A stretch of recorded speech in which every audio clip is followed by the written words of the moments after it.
Ever wondered how big websites handles millions of visitors? Let's talk about Azure's virtual machine scale sets.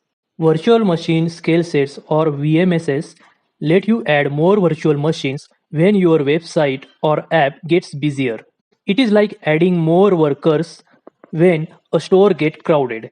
VMSS makes sure everything runs smoothly. With VMSS, new machines can start up when needed and shut down when traffic is low, saving your money.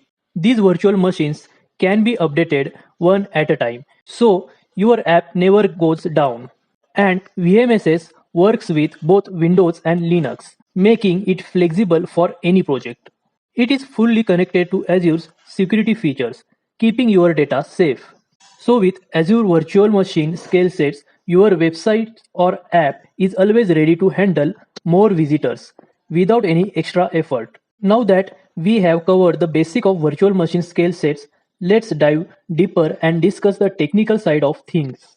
Virtual machine scale sets or VMSS allow you to deploy and manage a group of identical VMs, scaling automatically based on demand.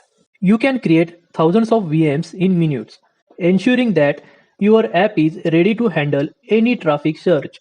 Scaling can be based on metrics like CPU usage, memory, or network traffic, helping you optimize performance and cost. VMSS integrates seamlessly with load balancers and auto-scaling, ensuring high availability across zones. With VMSS, your VMs can be updated easily using rolling upgrades, minimizing downtime for your applications. Virtual machine scale sets are essential for modern scalable cloud solutions.